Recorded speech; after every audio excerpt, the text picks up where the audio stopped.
கமலஹாசன் ப்ரொடக்ஷன்ல தலைவர் 173 படத்தை சுந்தர் சி தான் டைரக்ஷன் பண்றதா இருந்தது. அவர் திடீர்னு இந்த ப்ராஜெக்ட்ல இருந்து விலகிட்டதை அபிஷியலா நேத்து கன்ஃபார்ம் பண்ணியிருந்தாரு. அதை தொடர்ந்து இதுக்கான காரணம் அவர் சொல்லி இருந்தாலுமே உண்மையான காரணம் இதுவா தான் இருக்கும் அப்படின்னு சொல்லிட்டு பல காரணங்கள் சோசியல் மீடியால பேசப்பட்டுட்டு வருது. சோ அப்படித்தான் இவர் விலகினதுக்கு காரணம் குஷ்பு அப்படின்னு சொல்லிட்டு வராங்க. சோ இந்த விஷயத்துக்கு குஷ்பு முதல் முறையா ரொம்ப கோவத்தோட ரிப்ளை பண்ணியிருக்காங்க. அதாவது சுந்தர் சி டைரக்ஷன்ல கமலஹாசன் அவர்கள் ப்ரொடக்ஷன்ல தலைவர் 173 படத்தோட பூஜை எல்லாம் கொஞ்ச நாளைக்கு முன்னாடி தான் ஸ்டார்ட் பண்ணியிருந்தாங்க. பட் என்ன காரணம் அப்படின்னு மென்ஷன் பண்ணல அவரு.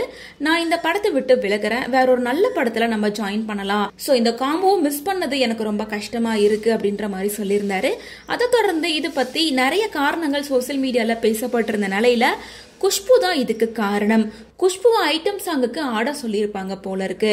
இதனாலதான் கடுப்பாயிட்டு சுந்தரசி இந்த படத்துல இருந்து விலகி இருக்காரு அப்படின்னு நெட்டிசன் ஒருத்தர் சோசியல் மீடியால குஷ்புவை டேக் பண்ணி கமெண்ட் பண்ணியிருக்காங்க. இதை பார்த்து கடுப்பான குஷ்பு என்ன சொல்லியிருக்காங்கன்னா, இல்ல உங்க வீட்டுல இருந்து யாரையாவது ஆட வைக்கலாம்னு நினைச்சோம் அப்படின்னு பதிலடி கொடுத்திருக்காங்க. அதாவது குஷ்புவை ஐட்டம் டான்ஸ் ஆட சொல்லி கேட்டிருக்காங்க, சுந்தர்சி மறுத்திருக்காரு. சோ அதனாலதான் இவர் இந்த ப்ராஜெக்டை கைவிட்டுட்டாரு அப்படின்ற மாதிரி பல பேர் ட்ரோல் பண்ணி கமெண்ட் பண்ண ஆரம்பிச்சிருக்காங்க. சோ அதுக்கு பதில் கொடுக்கற மாதிரி தான் குஷ்பு இப்படி ஒரு போஸ்டர் ஷேர் பண்ணிருக்காங்க. அது மட்டும் இல்லாம உங்க ஹஸ்பண்ட் இதுக்கு முன்னாடி ஐட்டம் சாங்க எடுத்ததே இல்லையா, இல்ல ஐட்டம் சாங்குக்கு டைரக்ஷன் பண்ணனதே இல்லையா? சோ தொடர்ந்து குஷ்புவையும் சுந்தர்சியும் ட்ரோல் பண்ணிட்டு தான் இருக்காங்க. இன்னொரு பக்கம் ரஜினிகாந்த் அவர்களுக்கு சுந்தரசி 4 கதை சொல்லியிருக்காராமா. பட் எதுவுமே அவருக்கு பிடிக்கவே இல்லை. எல்லாமே 80sல இருக்க மாதிரி இருக்கு, இந்த ட்ரெண்டுக்கு ஏத்த மாதிரி கதை கேட்டிருக்காரு. சுந்தர்சியும் ட்ரை பண்ணியிருக்காரு. ஸோ அது செட் ஆகல அப்படிங்கறனாலதான் இந்த டீல் கேன்சல் ஆயிடுச்சு அப்படின்னு சொல்லப்படுது. இன்னொரு பக்கம் இந்த படத்துக்கு ரெட் ஜெயின்ஸ் மூவிஸ் தான் டிஸ்ட்ரிபியூஷனா இருக்காங்க.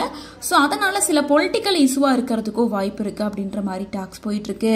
ஸோ இப்ப அடுத்த கேள்வி எல்லாமே இந்த படத்தை அடுத்தபடியா யாரு டைரக்ஷன் பண்ண போறாங்க அப்படிங்கிறது தான். அதாவது சிறுத்தை சிவாவா, வெங்கட் பிரபுவா, லோக்கியா அல்லது வேற யாராவது புது டைரக்டரா அப்படின்ற மாதிரி டாக்ஸ் போயிட்டு இருக்கு. சோ இதை பத்தி உங்களோட கருத்துக்களை கமெண்ட்ஸ் மூலமா ஷேர் பண்ணுங்க.